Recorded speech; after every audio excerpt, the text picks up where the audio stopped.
Day 17 of 30.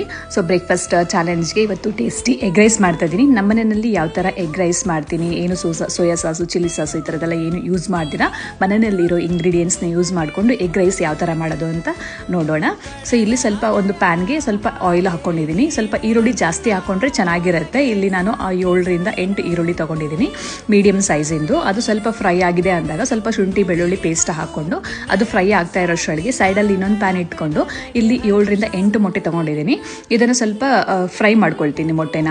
ಯಾಕೆಂದರೆ ಈರುಳ್ಳಿ ಜೊತೆನಲ್ಲೇ ಹಾಕಿದ್ರೆ ಫುಲ್ಲು ಸ್ಮ್ಯಾಶ್ ಆಗಿಬಿಡುತ್ತೆ, ಎಗ್ಗಿದೆ ಅಂತಲೇ ಗೊತ್ತಾಗಲ್ಲ, ಆ ಥರ ಅನಿಸುತ್ತೆ. ಸೊ ಹಾಗಾಗಿ ಈ ಥರ ಸಪ್ರೇಟಾಗಿ ಸ್ವಲ್ಪ ಫ್ರೈ ಮಾಡಿ ಇಟ್ಕೊಳ್ತೀನಿ. ಇದಕ್ಕೆ ಖಾರದ ಪುಡಿ, ಧನಿಯಾ ಪುಡಿ, ಸ್ವಲ್ಪ ಗರಂ ಮಸಾಲ, ಸ್ವಲ್ಪ ಉಪ್ಪು ಹಾಕಿಬಿಟ್ಟು ಈ ಥರ ಫ್ರೈ ಮಾಡಿ ಇಟ್ಕೊಳ್ತೀನಿ. ಮಕ್ಕಳಿಗೆ ಎಗ್ ಕಾಣಿಸ್ತಿದ್ರೆ ತಿನ್ನೋದಕ್ಕೂ ಚೆನ್ನಾಗಿರುತ್ತೆ ಮತ್ತು ಮಕ್ಕಳು ಇಷ್ಟಪಟ್ಟರು ತಿಂತಾರೆ.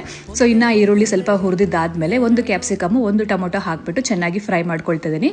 ಅದಕ್ಕೆ ಸ್ವಲ್ಪ ಅರಿಶಿನ, ಸ್ವಲ್ಪ ಖಾರದ ಪುಡಿ ಮತ್ತು ಗರಂ ಮಸಾಲ, ಸ್ವಲ್ಪ ಧನಿಯಾ ಪುಡಿ ಹಾಕ್ಕೊಂಡು ಉಪ್ಪು ಹಾಕ್ಕೊಂಡು ಚೆನ್ನಾಗಿ ಫ್ರೈ ಮಾಡ್ಕೊಳ್ತೀನಿ. ಫ್ರೈ ಆಗಿದ್ದಾದಮೇಲೆ ಸ್ವಲ್ಪ ಪುದೀನ ಮತ್ತು ಕೊತ್ತಂಬರಿ ಸೊಪ್ಪು ಏನಿರುತ್ತೆ ಅದನ್ನು ಹಾಕ್ಬಿಟ್ಟು ಸ್ವಲ್ಪ ಫ್ರೈ ಮಾಡ್ಕೊಳ್ತೀನಿ. ಅದು ಫ್ರೈ ಆಗಿದೆ ಅಂದಾಗ ಅನ್ನನ ಬಂದು ನಾನು ಪಾತ್ರೆಯಲ್ಲಿ ಮಾಡಿ ಇಟ್ಕೊಂಡಿದ್ದೀನಿ. ಉದ್ರದ್ದಾಗಿ ಬರುತ್ತೆ ಅಂತ ಅಂದ್ಬಿಟ್ಟು ಪಾತ್ರೆನಲ್ಲೇ ಮಾಡ್ತೀನಿ. ಆಲ್ಮೋಸ್ಟ್ ನಮ್ಮ ಮನೆಯಲ್ಲಿ ಯಾವಾಗಲೂ ಪಾತ್ರೆನಲ್ಲೇ ಜಾಸ್ತಿ ಮಾಡೋದು ಅನ್ನನ, ಕುಕ್ಕರಲ್ಲಿ ಸ್ವಲ್ಪ ತೀರ ಕಡಿಮೆ. ಸೊ ಈ ಥರ ಹಾಕಿ ಎಲ್ಲ ಫ್ರೈ ಆಗಿದೆ ಅಂದಾಗ ಸೊ ಎಗ್ಸ್ ಏನು ಕ್ರಂಬಲ್ ಮಾಡಿ ಇಟ್ಕೊಂಡಿದ್ವಿ ಅದನ್ನು ಹಾಕ್ಬಿಟ್ಟು ಮಿಕ್ಸ್ ಮಾಡಿಕೊಂಡ್ರೆ ಎಗ್ ರೈಸ್ ರೆಡಿ ಆಗಿಬಿಡುತ್ತೆ. ಈ ಥರ ಎಗ್ಸ್ ದೊಡ್ಡದಾಗಿ ಚಂಕ್ಸಾಗಿ ಕಾಣಿಸ್ತಾ ಇದ್ದರೆ ಮಕ್ಕಳಿಗೂ ತಿನ್ನೋಕ್ಕೆ ಇಷ್ಟ ಆಗುತ್ತೆ. ಸೊ ಈ ಥರ ಮನೆಯಲ್ಲಿ ಈ ಥರ ಮಾಡ್ಕೊಳ್ಬೋದು. ಬ್ಯಾಚುಲರ್ ಸಹ ಮಾಡ್ಕೊಳ್ಬೋದು. ಸೋಯಾ ಸಾಸು ಆ ಥರ ಚಿಲ್ಲಿ ಸಾಸು ಎಲ್ಲ ಬೇಕು ಅಂತ ಏನಿಲ್ಲ.